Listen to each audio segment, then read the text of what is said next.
So hello to everyone joining us and welcome to the Arabic panel. This is the third of the three panels we've had today talking with our global judges.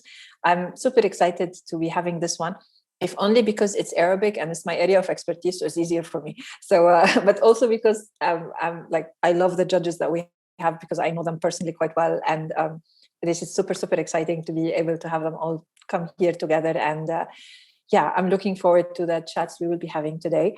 If you haven't joined us already, this is how the format is going to be. We have 1 hour. We are going to be asking questions of what is a good typeface? What makes an excellent typeface? What makes an excellent typeface, particularly in Arabic? And then about the state of Arabic type design in general. And by Arabic here is the Arabic script. So obviously Persian is part of that. So Persian type design is part of the conversation that we are having today. And what else?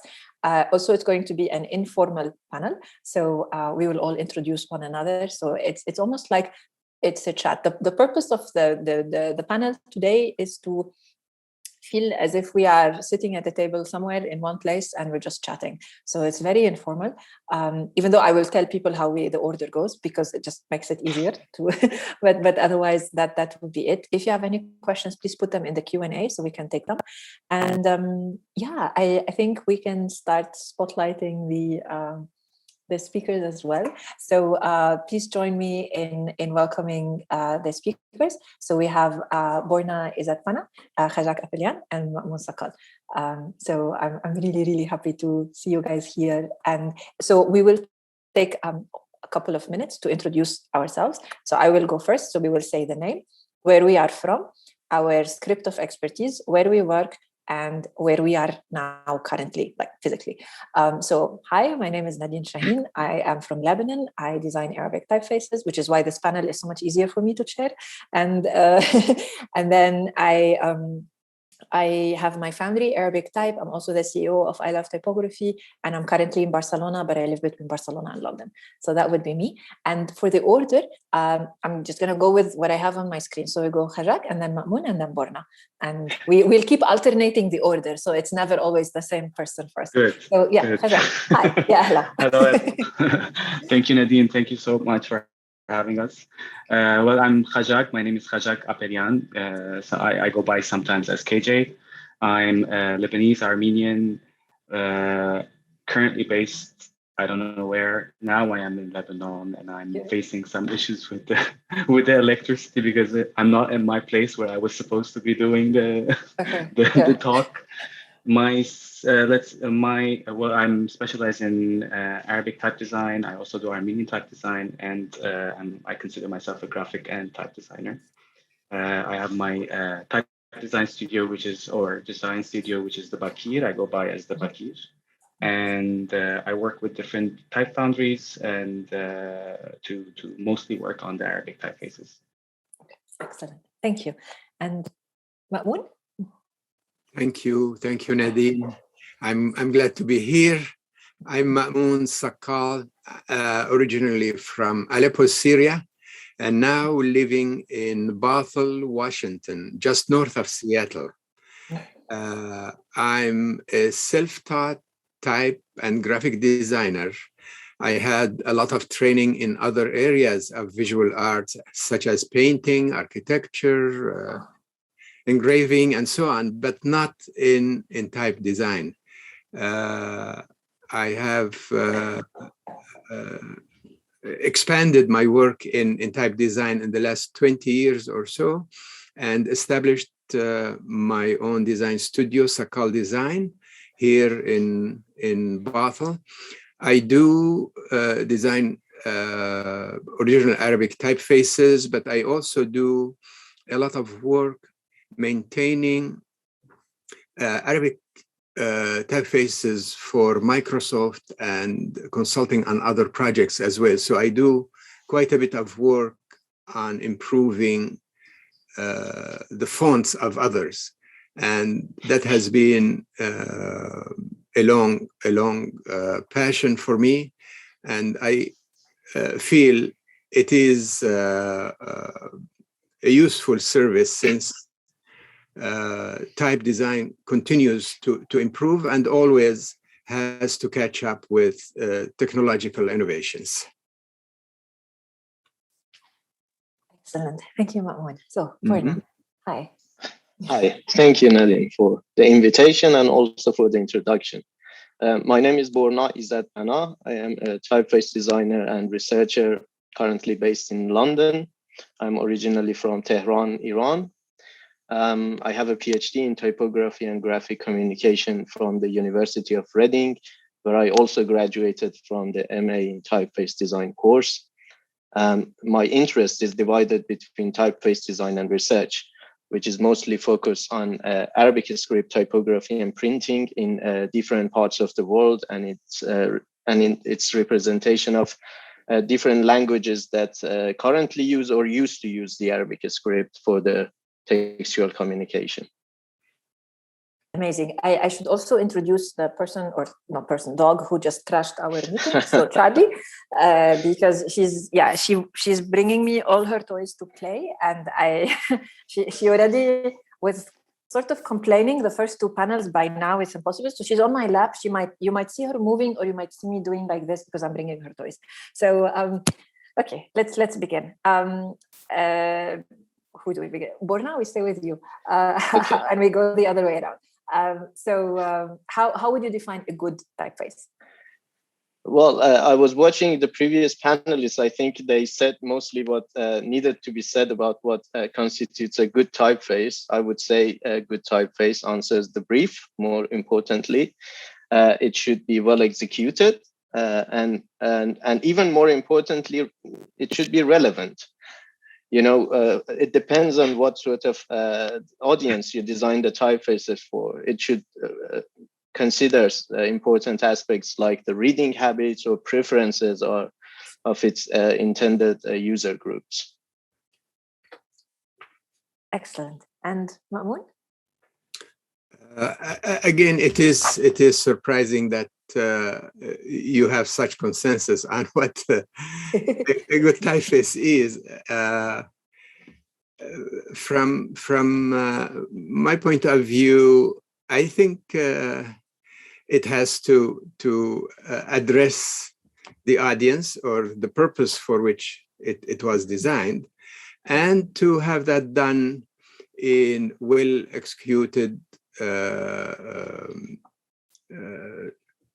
technique, and in doing so, I think it has to maintain connection to the history of typography in that culture. Zach, what do you think? My turn? Yes. Well, I agree with all of you, and I mean, as much as the stuff are already said, but it is, for me, I think it comes off as if we're going to think, I mean, typefaces are software, so I would say that technically, I think it needs to be done and executed properly. That it's not going to. I was thinking that the more I make the graphic designer's life easier, I think the better I would consider that typeface. Again, it goes back to the usage and the functionality, the relevance with time, and historically, of course, how historically backed it is, and research, and how much research is done. And I would also give importance to the aesthetics of the typeface, how well it's drawn as well in terms of outlines. Sometimes I compare that with a car, that if you have a car that has a small bump to it, I mean, you wouldn't want to drive that. But why would you want to use a typeface that has these kind of bumps to it? Yeah, I was surprised that no one mentioned the quality of the outlines a lot so far. So I'm glad you did, because they need to be well drawn. It should not look like my dog was chewing on them, because it's a certain skill. It's not easy. There's a lot of typefaces that are badly drawn, and some of them are actually famous typefaces, but still badly drawn. And so I think you would still need to have that quality of the drawing, basically.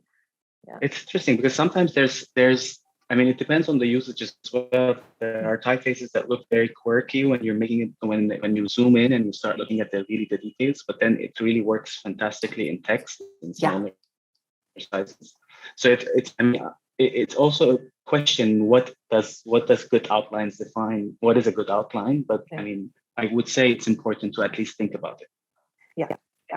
Yeah, absolutely. And the thing is, like, it's exactly what you say. It's more the awareness, and that the typeface will do what you want it to do, not what the software wants it to do. You know, that when, if there is a bump, it's because you want it to have a bump, because at a certain size this will work, right? Rather than it's a bump because I don't know how to draw better, right? So that's where who is in control, who is driving that car, right? Is it you or is it the software? And we want that we are the drivers.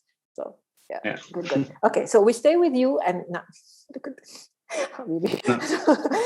so we stay with you for the what makes it excellent, right? So we know it's a good typeface. What, in your view, makes it excellent? And just to clarify, because this will be the difference between what wins and what doesn't win in a competition, because only the excellent will win. So what, I would what say gives that good. extra? I would say what we're describing is what makes it. If the typeface has all of the above, it would be the excellent typeface. And if it has like a few little bumps here and there, not bumps in terms of, like, let's say maybe there are some lack of research in here, or it's not really working the way it should be working, but it still has really good stuff that is answering in other places, I would say that would be considered a good typeface. And the excellent would be when they all mark every single thing. Right. Okay. Good. And Mamoun, what do you think? And I should say also, Mamoun is the designer who has won the most TDC awards in Arabic. So, like, if you're going to take advice, it's Mamoun. So he's like, chapeau. I don't know how that happened, but it's well designed. I think an excellent typeface, of course, has to cover all the bases we mentioned in a good typeface. But it goes, I think, a step or two beyond in terms of, one, introducing something new, fresh, that is not done before. In other words, it has a new addition to the history of typography, a new quality that is innovative, that is new. Some people say there isn't anything new under the sun. Everything has been done before, one way or another. But I think the way something is reinterpreted and the way it affects the viewer as providing a fresh understanding of typography, that moves the font from good to excellent. The other point, which Khajak already mentioned, is to cross all the points in a good point. In other words, not to have any minor defects. Sometimes minor defects can be overlooked in many uses or in certain applications. But for me, I like to have everything done right, whether or not it is necessary. So I think the ambition of the typographer, of the type designer, to provide excellent work, that is a start. Because if you don't intend to provide excellent work, quite often you wouldn't. But that will result quite often in providing something fresh and new. Amazing, excellent. And Borna, what do you think? Well, I can just echo what was said before. And I think excellence, one of the most important factors is probably originality, which we are looking in a typeface. It's a bit tricky. I have been speaking about this with Fiona Ross, and she was telling me about this story that at some of these competitions, they saw a typeface which looked original and ticked all the boxes. The only defect of that was that it was an imitation of another typeface. And because we are judging typefaces anonymously, it's very difficult to recognize that. We might find a typeface which is really excellent. It looks original. It has all the qualities that we are looking for in the typeface in it. but then we may not know who is this designer, and we may at the end realize that this was really an imitation of an original idea, which should have received the recognition that this one is receiving. But apart from that, I think it needs to be innovative, it needs to be creative, and in several cases, it should be informed by sound research.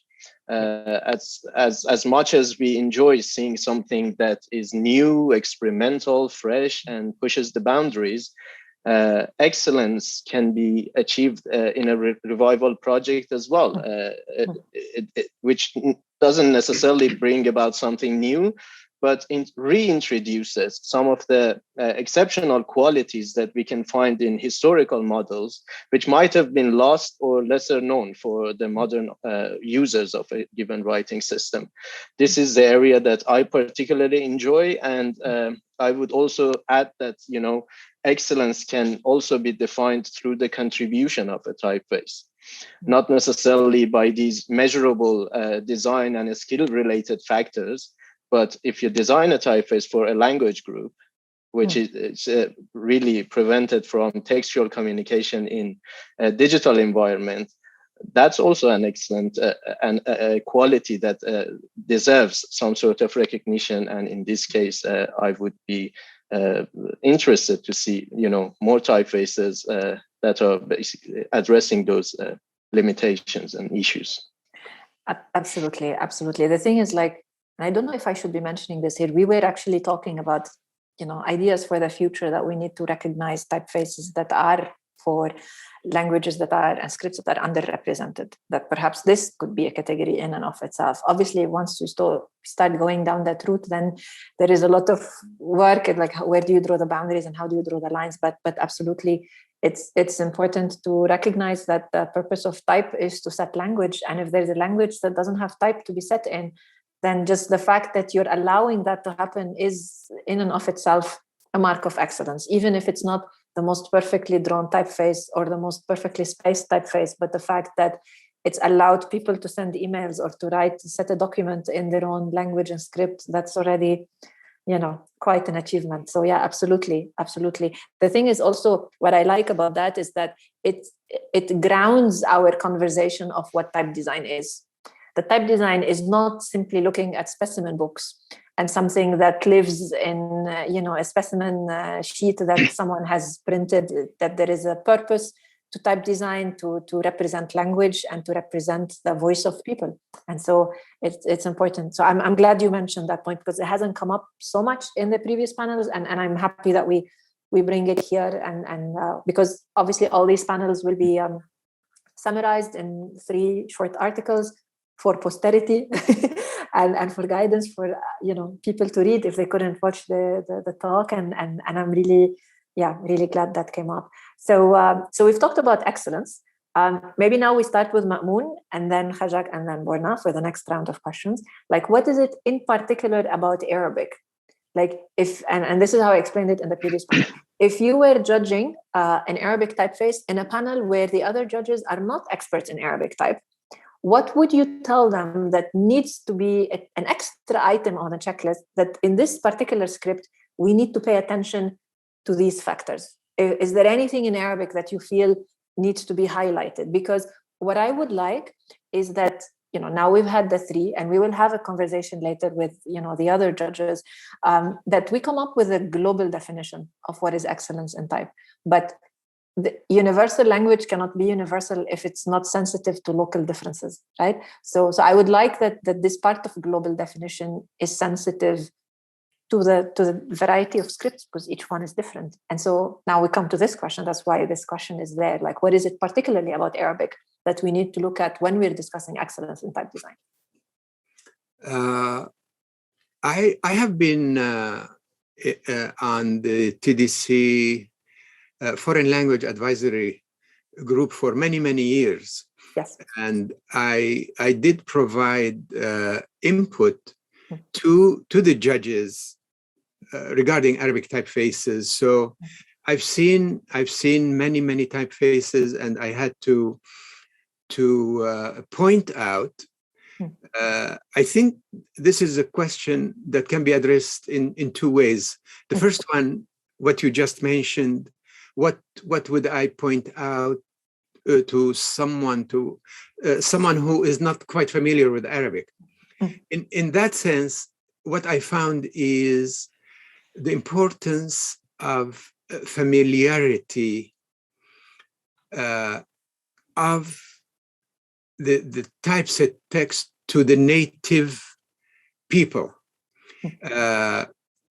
I've seen many designs where non-native designers made Arabic fonts, and many of them are excellent fonts, but some are quite foreign to my eye and what I feel would be a common eye of an Arab reader. So in type design, you can make something that looks in general fine, but many of the little details distinguish between what seems to be authentic and what seems to be quite relevant and the continuation of the tradition, and what is foreign in the bad sense of the word. Because for Arabic typography, we have benefited a lot from introducing foreign concepts and elements into our designs. We have benefited a lot from the exposure to Latin typography, especially, and typography in general. So there is nothing wrong with incorporating new ideas or new effects or new influences, but a good typeface is one that can make that really authentic. So a native reader would feel that it's natural, it's good, and it's comfortable to read and use. So this is what I would say to non-Arab speakers. But I think if you go back to addressing Arab designers, I think the discussion goes back to what we just mentioned about excellence and fulfilling the qualities in producing an excellent type. For non-Arabs, I think familiarity and authenticity is the main challenge. Absolutely. Excellent. Borna, what do you think?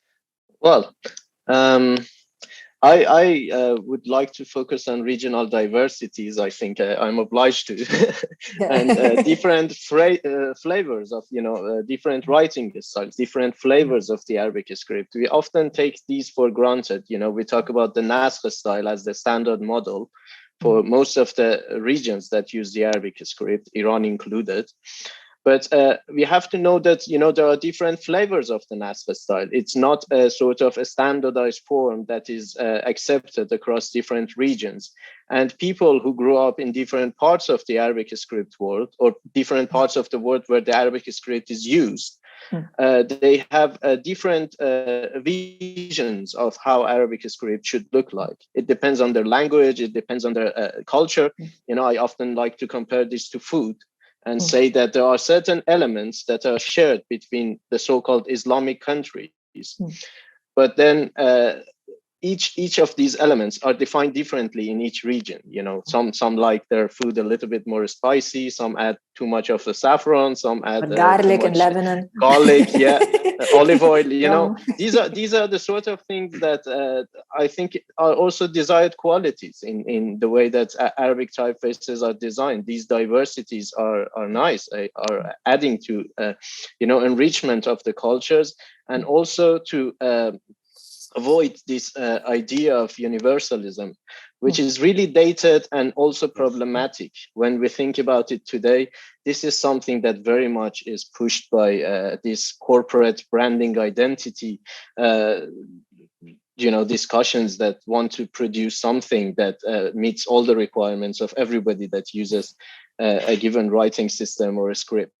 So I'm really hoping to see more languages, especially in digital age, where we have the we can afford it. We can basically invest on having more typefaces that are designed specifically for the requirements of a given language, you know. So we are more or less, as Arabic speakers, as Persian speakers, we are more fortunate. But we have all these smaller communities like the Baluchis and the Kurdish and Sindhi and Uyghur speakers, where really they are suffering from the misrepresentation and lack of representation for the language, and the cultures are, you know, disappearing because of that. We had a very interesting case of a study in Iran where we looked at providing something as simple as a keyboard for a Persian language on iOS devices. Vanished this idea of Pinglish, you know, writing Persian in with Latin alphabet. We call it Pinglish. I mean, in different regions they have. Before that, you could see it on social media. I would receive emails, the whole like page written in the Latin script. As soon as they introduced the keyboard, as simple as that, you know, people could actually type in their own language. You can never see it on social media anymore. It's forgotten. But back then, people were talking about the fact that maybe that's the direction we should, you know, take. It's and abandon the script and all of that. Yeah, I mean, this is not a good script. There are different factors involved in these discussions. There is a bit of nationalism, political, aspect of these discussions, but people look at previous models. You know, they look at Turkey, they look at what Ataturk did in Turkey, and there are a lot of people who are let's say, upset about the image that they have in social media and in Western, you know, the media, that they think if they take away this Arabic script identity, that would give them a new face and it would, you know, open a lot of doors for them. And, you know, this is a very simple thing, you know, when you think about a keyboard for a company like Apple to provide a virtual keyboard, it's not even physical.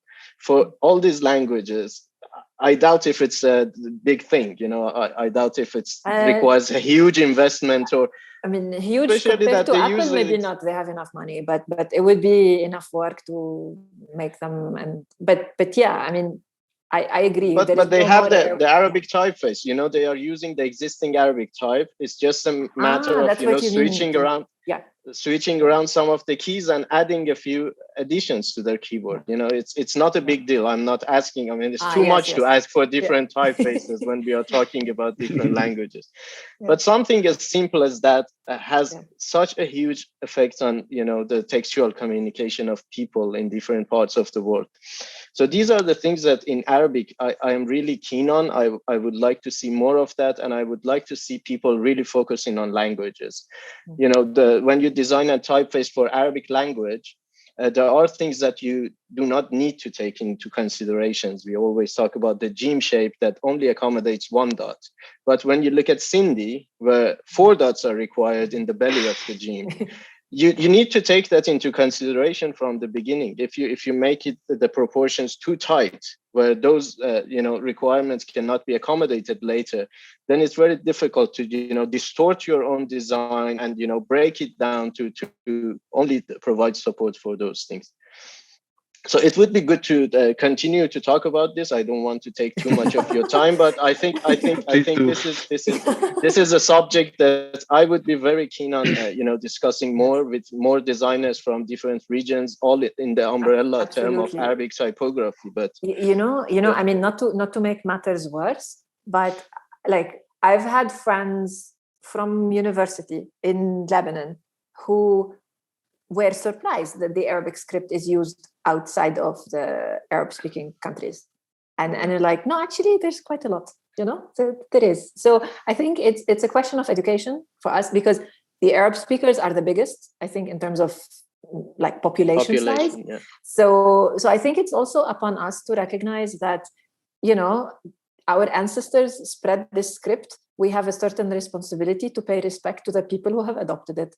And but at the same time, we also need to hear from them, and we need to establish these structures of communication, that we need to hear more from the people who are using these languages, and we need to recognize that they exist. I think that's the first step, because there's a problem. The first basic step is that most people don't even think about them. And so yeah, I think there's a lot of work to be done. And I am as guilty as anybody else, because like my own fonts now, they only have Arabic as language, not even Persian and Urdu, because I feel like when I design, I'm not getting the Persian flavor right. So why should I just put a few letters extra, pretend that it supports Persian, when I feel that my flavor of design, I'm not getting it right, So it's the opposite of the universals. Like, no, it's only local. I only know how to make one language and that's it, not one script, one language, So, but I think, yeah, it's definitely very important, because at the end of the day, it's about expression, right? So we need to allow people to speak. And so, yeah, anyways, yeah, we're digressing, but this is so interesting. Anyways, Hajak, you, what do you think? Well, to all these valuable things, I would add the technical limitations that we constantly talk about or use as a condition that we did this, because we can't do for example, the basic madda. We can't create or the kashida. So for me, when I see a typeface, I mean, when I see a typeface that has technical, when they're pushing the technical boundaries, and I see like they have, I don't know, they're doing magic with the vocalization marks or something that I haven't seen, or something that we have constantly used as let's say a pretext that no, we can't do that. So for me, specifically for the Arabic script, when I'm talking about, or when I'm trying to convince someone who's not an Arabic speaker that this is worth the award, let's say, I would say that for me, technically, I think when the designer is not using the technical limitations as a limitation for themselves, I would acknowledge that, definitely. Nice, good. Yes, and also for those attending or listening later, to just point it in time that for many centuries, the biggest challenge for Arabic was just the like printing technology, typesetting technology, and we are at a point where that is no longer the case. No, I think we can do it. Again, we are very lucky. We are very lucky, and we're also lucky that we have so many talented designers like my esteemed panelists, like what we can see also with like Sakal Kitab that Ma'moon has designed, the extensions, the maddas, like it's just brilliant, right? So we are able to be lucky to be alive at a time when we have amazing designers and technology that allows these designers to design. So I think that's like super exciting, no? It's really. And we have a lot of coders as well in the region that are interested in trying to push these boundaries and try to think of ways where we can like limit. I would say I'm very hopeful. Yeah, I think it's. I mean, the news from the Middle East is always terrible, but the news of Arabic type design between Arabic, Persian, and what else is always like the one consolation in the middle of all the madness. Like Hajak, we might lose you now because the electricity will go out in Lebanon. God knows. No, like it's just. Look, I've always, every time we've met together as type designers in like these nerdy little conferences that we used to go, I always said that I wish we are in charge of politics, but I think we would make a better world with this, because we are from different nations where supposedly we are enemies in political sense. We come together and talk in a very civilized way that we get into kind of agreements as well. Yes. Well, nations are not enemies. I mean, it's a politics, it's the leaders who are enemies. Otherwise, culturally speaking, we couldn't be closer together in many ways. I would like to also add a little bit of thing about technology. When you said that, obviously with digital technology and the advances that we observe today, many things have changed, but we still have a lot of limitations, with regard to text rendering, softwares across different platforms. The Arabic support for Arabic script in general on different digital platforms varies. Some of them are doing a much better job, but I have to say Adobe, for instance, across different softwares that Adobe has, like Photoshop, Illustrator, InDesign, the support varies. InDesign does the best job, but it's curious that, when it comes to Illustrator, you have all these bugs. And some of the approaches in Arabic typeface design are still not accommodated in this, the environments. We have some Nasaliq typefaces, which basically InDesign cannot handle, breaks them apart. And these are still the sort of things that are influencing the way that we are designing the typefaces, because there is no point if you design the most accurate, the most powerful tool for a platform that cannot accommodate it. So these are the things that I'm hoping more and more these companies, the Silicon Valley companies, listen to these, writing systems. We need to make ourselves louder as well. Show them profit and they might change their mind. But otherwise, it's a matter of responsibility. When you think about it, there are regions of the world which even if they wanted to, they cannot be represented easily in these environments. There is a matter of economy, there is a matter of politics. I should acknowledge that in this TDC competition, Iranians are not allowed to participate because of the politics and the issues between the two countries, between United States and Iran, which I understand is not TDC's fault, but they have to follow basically the government guidelines with regard to the sanctions.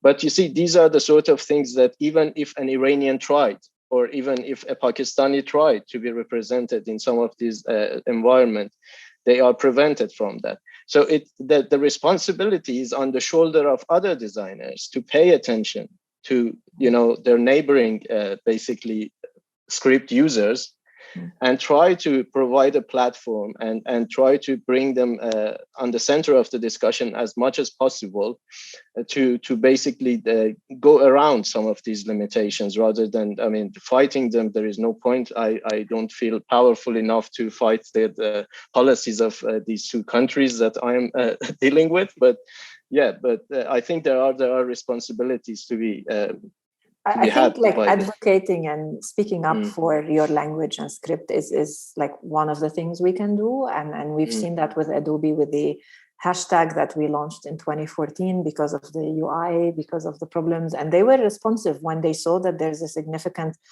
backlash and there are people supporting and speaking up. And then they were able to bring in many of the improvements that we see now in OpenType feature representation and UI in Adobe products. So I think the morale of that was that we just need to speak up and then they will hear us. So that's the thing. Yeah, sometimes, of course. Sometimes with the numbers, yes. But we have to try. I guess. Yeah, but so we go with Khajak, because we have. I would like to also start inviting attendees if they would like to put in some questions. You can do that. So and if not, I just keep asking. So maybe to take a step back and just look at the state of Arabic type design today. How do you feel? Where are we? What are you looking forward to? What would you like to see in terms of developments? Certain challenges. As we start with Khajak, and let's see. Yeah. Well, I'm kind of happy. I'm hopeful, and I like how things are developing when it comes to the specifically Arabic in terms of type design. I would say when I started, we could count the people who used to design Arabic typefaces, and as much as maybe it's not a good thing or a bad thing, I'm not talking about that, but it's becoming trendy to be interested with Arabic type, and I like that. I like that students are showing interest in this. They're understanding that, like I know a lot of students or graduated graphic designers who are very clueless about type design. Like, what? There's someone who designs type, and this awareness, I think, is we're not living in that anymore. I think we have awareness with the people who are using the typefaces that we are designing. They are aware of it. Of course, we have a long way to still go, but I find it very interesting to see type designers emerging that I don't know that are doing typefaces that are. I think we have so much room to do a lot of things when it comes to Arabic typefaces, and I think we are somehow like already awakened and hopefully inspiring other people to also do more typefaces. So for me, I would say just do. I mean, as long as you're informed and you're aware of what you're doing and you're studying of what has happened before and what like all this, and just do. So even if it's not necessarily something that is going to win an award or going to be used, just do, because even if it's bad, we need to know that these are bad. Yeah. So we can You do also other don't things. know, you also never know what will win an award. Like I still don't know if I submitted my typefaces, what will win. Because the way you judge your own work is different from how other people judge your work, you know? And so they submit and then see, because sometimes other people will come and say, but this thing that you thought was not so great, this is actually quite good. And let's talk about that. And that can give guidance to someone who's particularly early in their career and they don't know which direction to take. And also, because we need to support type designers and to make it possible for them to have a career in type design, having a TDC award is definitely something that opens up doors. When you are, like when you are with a client and you say, and I have one, like I still have it in my bio after so many years, I still list, I have 2 TDC awards, so, and I list the years, like it's important to me. So, so this is, even with all the client lists that I show, I still say, and the degrees, I still say, and I have 2 TDC awards, I'm proud of them. So this is something that opens doors and is a way to propel a career sometimes, because it's a mark of, like we say, it's a mark of excellence. So definitely. yeah. But I mean, awards for me is a little bit problematic as well. But I mean, I'm a judge now. Maybe I should emphasize that. So I will just shut up about that. No, it's not a perfect world, I have to say. Of course, but I mean, sometimes we see also competitions where people are judging Arabic typefaces and none of them read the Arabic typefaces. So for me, exactly, but that's why we have this category. Exactly. I'm happy that this year it's different. And also there's also the taste. I mean, as much as we put a lot of criteria to be objective about selecting a typeface, I mean, we also have our subjectivity that gets involved to it. Yeah. And also we are selecting the typefaces that are participating. Like Borna said, there's a lot of great work that is not being submitted because they're not able to or can't afford to or whatever or whatnot. No, we need to open the doors. I mean, TDC, in any case, it always had the specialists. Like Mamoun was always, one of the experts being invited. Yes. I was an expert. I don't know if you guys have, I don't know who the other experts are. I just know that Mamoun was one of them. So,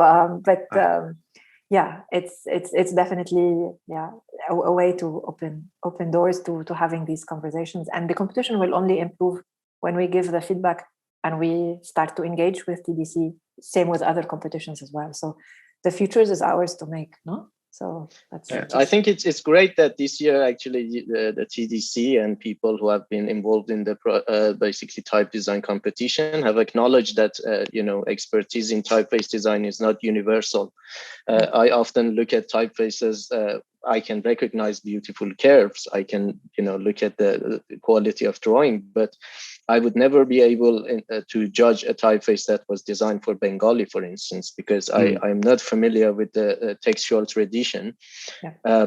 And this is good that this year, I'm not saying that I am the person who will be able to recognize excellence, but I think for Arabic typeface designers in general, it's good if we educate ourselves more, look at different variations, look at different languages, and the most important thing, I think, quality for a judge in such circumstances is to be able to acknowledge their biases. We all have our own biases. It's something that we cannot escape, but we can acknowledge it, escape from it, but we can acknowledge it. We can train our eyes. We can try to basically appreciate the qualities in the different styles and languages that may not look familiar to us, or they may not look natural to us, but these are part of, the cultures and the way that the diversity works. I mean, we see different variations. So this is something that as type designers, as Arabic type designers, we can focus on more. I always try to learn more about different languages that use the Arabic script, look at the histories. And I'm not sort of a big fan of that discussion of nativity about Arabic. I think it should be open to everybody. Absolutely. I mean, people can contribute to the Arabic typeface design. It's not the matter of nationality. It's not the matter of, the gene or something like that. It's all about the contribution. It's nobody. I mean, Arabic script, languages in general, writing systems are nobody's property. People can, find an interest in something.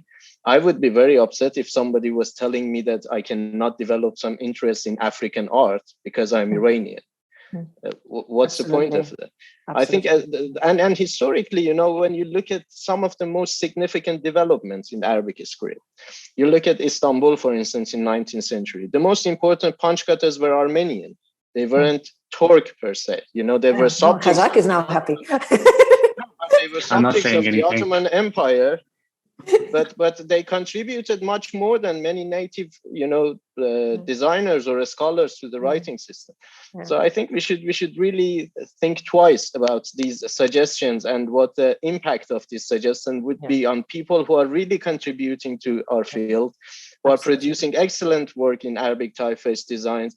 And they have been fighting these biases, you know, in Europe. We have colleagues, we have people like Fiona who have been fighting these biases. You know, they haven't been really responsible for a lot of ills that have happened to Arabic type design. But once we start, you know, narrowing down these attacks to a group of people, we are discouraging people like Fiona. We should be really more careful about the language that we use and what sort of impact these are going to have on people. A few weeks ago or 2 months ago, I don't remember, we invited Toshi to give presentation as part of a TDC salon about what does it take to design for a typeface that you are not native in, because the whole premise is basically you can do it. You just need to do the research and put in the work, and then you're done. And that's it. It's all about paying respect to that language and script and getting familiar with it and learning. And so we've done that. And we are also publishing an article by Toshi around the same theme as part of Typegeist in the coming year to basically work as a reference for people who are interested in a script they're not familiar with. What do they do? Where do they start? How do they go about researching? And where do they go to research? Because as you say, we don't subscribe to ownership to one script or another. I'm not speaking obviously on behalf of TDC, I'm speaking on behalf as a person, but I think, you know, there is agreement on that type design is for all of us. And what we can do is share our expertise across countries, across languages and scripts to improve and make it possible for everyone to engage in this, you know, very joyful act of design, right? I mean, design is, we're so lucky we're type designers. Joyful. You know? Well, not kerning, I'm not drawing sometimes. numbers. I hate drawing numbers, it but can get. No, I should also add that, you know, as long as I should clarify this, as long as, you know, people who are not experts in these writing systems, as long as they are not claiming monopoly, you know, of designing the typefaces, this should be open to everybody to contribute, because at the end we are going to have more options to use from. I mean, it's not going to limit anything. Time tells if the idea is salient or not, right? If the ideas speak to people, if the typefaces allow expression that people want to have, then you are resonating with the public. And at the end of the day, they will judge. The people who use our typefaces, they will decide what is a good typeface at the end of the day, because that's the typeface that it's still in use 50 years from now, right? Because that typeface has spoken to people. That's the longevity. So, I mean, sometimes also power comes in game when someone has the power to actually enforce this typeface on someone, and people would say, okay, this is done by this newspaper that is being spread everywhere. Yeah. But the designer who designed this for that specific, I just said newspaper out of, because in my head it's going to Times New Roman. Yeah. That I mean, it became the most legible typeface because it was the most widespread newspaper. So sometimes I think in this kind of context, power is also gained who has the authority absolutely to apply this. Absolutely. But this is, for example, where the work, and we'll get to Ma'moon because Ma'moon still hasn't contributed to that particular conversation and question. But this is where we see like Ma'moon's great contribution when it comes to Microsoft, where like for me, Calibri Arabic is a work of art. It's a wonderful typeface, one of the best typefaces to have been designed in recent memory, or maybe ever, because it's so easy to read. It's so joyful to read it on screen. And it's just nice. And it replaces other fonts that didn't look as good. And you were writing and you felt that you existed in a pre-internet life, right? But now with Calibri Arabic, it feels like Arabic can be contemporary. It can be part of Microsoft Office. You can use it in a company setting. It's professional, it's legible, and it is Arabic. It's not anything else. It is Arabic. And so this is where the power, when done responsibly, you know, by companies. Exactly. I think this is a lucky match. Nice. Yes, Or not that's the lucky, nice thing. maybe it was a So, thought of.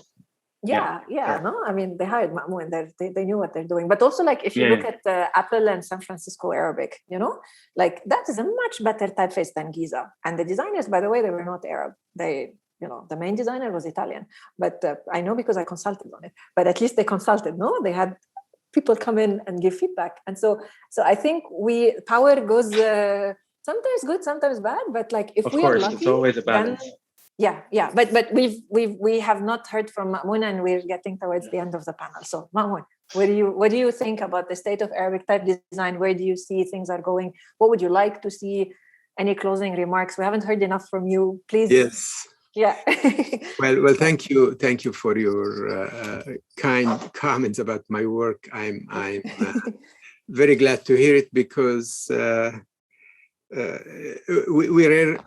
rarely hear from users, and to hear from expert users, of course, is very satisfying. For me, I think the fact that there are so many designers who work in Arabic typography now is the most encouraging aspect of our current condition. We are in a better time than any previous time in terms of production of Arabic type. And I think the most significant part, of course, is that natives are able now to produce good designs. Typography has been always a servant or a follower of the technology. And the companies that own the technology usually influence the design of type. With digital tools now, I think a lot of this has been removed. And I think we don't have enough natives who affect the decision-making in terms of the companies that produce and control the technology. Digital means open the doors for many, but the companies that control that technology still have a substantial influence of what is done, what can be done, and how it's done. So I think I would like to encourage more natives to become experts in technology, in type technology, to become really deeply involved and eventually become influencers in these companies. Many of the major companies consult with me or you or others, but we are not in a position to make these decisions. We still advise, and sometimes our advice is useful or taken into account, but other times it's not. So I think we still need to have more involvement in the direction of the technology, and that comes only from deep expertise, and that is a personal responsibility, but it's also a societal responsibility. I think the fact that we can design typefaces is great, but we have to control the technology behind those typefaces. So this is, I think, my hope in general. I think I would like to stress the importance of participating in TDC competition or other type competitions. I think this is also an important responsibility for designers to do. Sometimes designers complain that the competition reflects only the view of a few judges, and sometimes they don't feel that these judges are well qualified or the best qualified. But over time, this is an issue that is taken care of because judges changes from year to year, trends change from year to year. So over time, this is not a real factor or hindrance to promoting good design. The event always produces a lot of interest for the designers who win, and can be a propelling force, but it's also a force in the community, in the type community, where our voices are heard among many others, and our presence is felt, and that is always an important start when you want to assert your cultural identity in type design. Absolutely, absolutely. The thing is, like when we say we need to make ourselves heard, there are many ways of doing that. It's by participating in conferences, it's being online in these days in conversations on Twitter or what else, but also by winning awards. It's a big deal that every year there is at least 2 or 3 winning typefaces that are Arabic. Like normally you have around 20 winners per year at TDC, and every year there's 2 to 3. We have quite a big proportion. That's quite nice.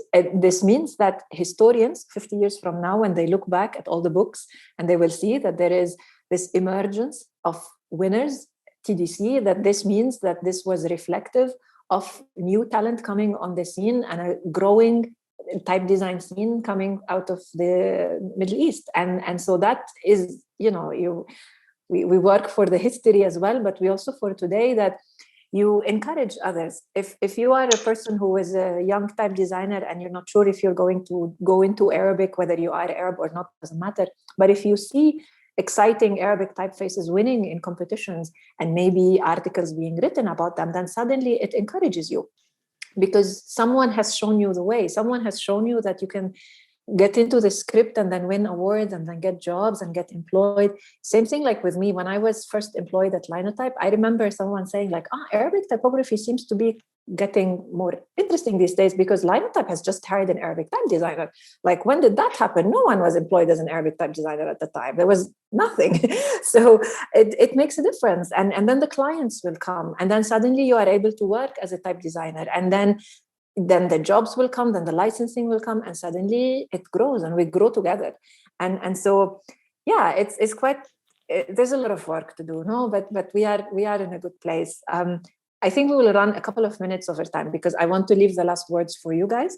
And I want that we finish on a positive, it's already a positive conversation anyways, but I would like to, in one sentence from each of you, because it's 59 already, almost on the hour, like, what is one source of optimism for you when it comes to Arabic type design today? Something that makes you hopeful for the future. I know we've touched on these things, but let's those, and then I'll wrap everything up. So please, who would like to go? Anyone can go. There is no set order for I will start. Yes. Yeah. I'm most optimistic about the large number of young designers who are designing excellent work. I think with a wide base like this, the future is going to be certainly a lot better than the past. Excellent. Amazing. Thank you. Who would like to go? I can go second. Yes. I think the same. I think it's great that we see such contribution to Arabic type design, both from the sides of natives and non-natives. And more importantly, I'm really happy to see more interest in research when it comes to producing, very useful and very important research for Arabic type design, without which we are going to follow in the same sort of dark area of trying to reinvent the wheel and, trying to basically avoid some challenges for which there are very nice solutions in the past. Yeah. So I think more focus on research, really, properly done research. Absolutely. And making this research available is going to have a huge impact on, the growth of our field.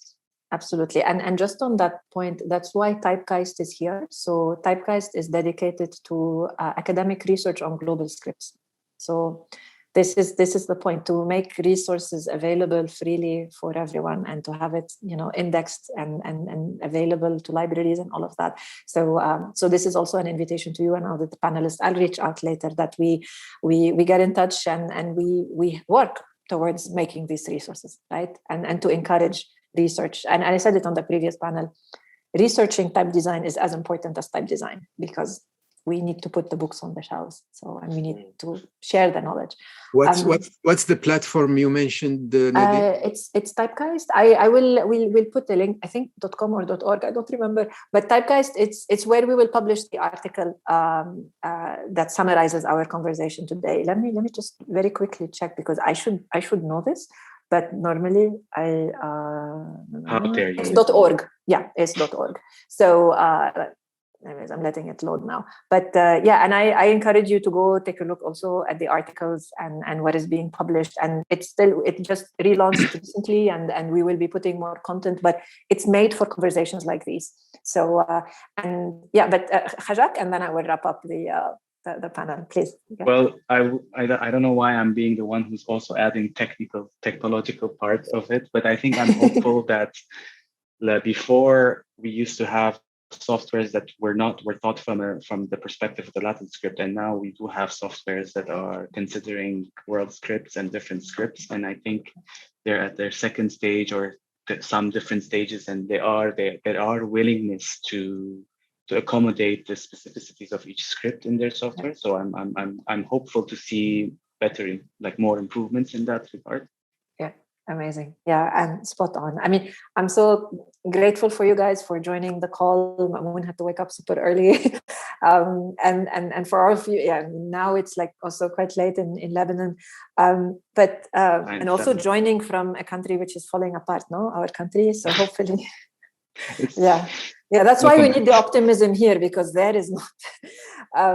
But yeah, thank you all of you so much. I'm really looking forward to when we meet to actually judge the typefaces. You guys will be judging. I'm just going to be enjoying the conversation. Yeah, we still have to vote. but this is, we've now set the stage, because we've defined together what excellence in type design is. So all we need to do is look at them and say, does this match what we've discussed, right? And we've also made our informal conversation open to all of the other guys listening to us. No one has really asked. Oh no, shoot, there are questions. I forgot. We'll go over time. It's okay. Which is what. Yes. No. So can you please share us books and online courses recommendations for Arabic typography? Maybe we'll put a few links in the article, so we can do it that way. Is a font technology limiting simplifying beautiful Arabic script? Can't we build a font engine technology that addresses Arabic script? I think the question is yes and no. Yeah. I try to answer that with my hopefulness, saying that yes, we have font editing softwares that are thinking about the Arabic script, but it's the actual. Then we talked also about the platforms that are not supported. So it's a challenge, but it's something that is improving over time. So we just need, with work and for the resources, we maybe put a few links online. Sorry, it's just not easy to, like, I give an online class, but then there's also the workshops in Beirut. I think Khajak, you were involved in those as well, right? So Christian mostly, but you were also a guest. Yes, exactly. Yeah, so there's those at AUB in Beirut. And so, there's a few. Mamoun has links on his site as well. You can also Google on YouTube. There's lectures on Arabic type from ATypI and TypeCon and what else. So I would say just Google the names of the panelists here and you will find them and they will be, talking. And so that would be a good first starting point. And then maybe, if you look at Khat Foundation, they also have lots of books. So those would be a good place to go. And then a question from Hrant: if someone submits an emphasis italic style for Arabic, how would you judge it? I have a feeling that's addressed. We're not submitting Leon slanted. I think that's the question. Okay, good. Well, you can't submit as a judge, so you will have to wait. Yeah, exactly. That's exactly why. Yes. Okay, good. Excellent. Okay, so sorry for I was so interested in the conversation. I forgot to look at the Q&A, so I did not do my job right. But this has been amazing. Thank you so much.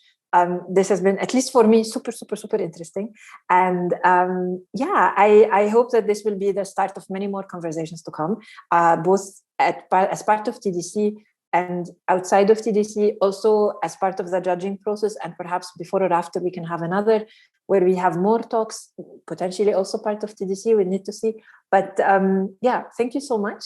Thank you for everyone who's attended. Thank you for everyone watching. And Charlie is now making her presence felt. But she's quiet, so good dog. And thank you. I think Carol is here. In case Carol, you'd like to, the Yes. panels. Well, guys, I mean, it was so nice to see you all here. Thank you so much, and all our other judges. Thanks for having us. It's wonderful. I always see your names, and we've been working together for so many years, and oh my God, it's been wonderful. And Nadine, you are amazing. Thank you. Thank you. Wonderful. But the most important thing right now is, please, everybody, enter. If you don't enter, you're not going to win. And if you win, the world will open up to you. So please, December 17th, if you have to go later to the January 21st, you will have to pay a late fee. But fees are reduced if in certain countries, you definitely get a break. And we've included now the hanging fee. So if you do win, there's not an extra charge. Please, do it. You never know. If you think about it, you're not going to do it. So just do it. Okay? Everybody have a very happy holiday, a happy new year. I hope to see you all in a healthier new year. Take care. And again, thank you so much. You're welcome. Thank you. Thank you, Carol. Thank you. Thank you. Thank you. Thank you, Nadine. Thank you, You're Carol. welcome. Bye.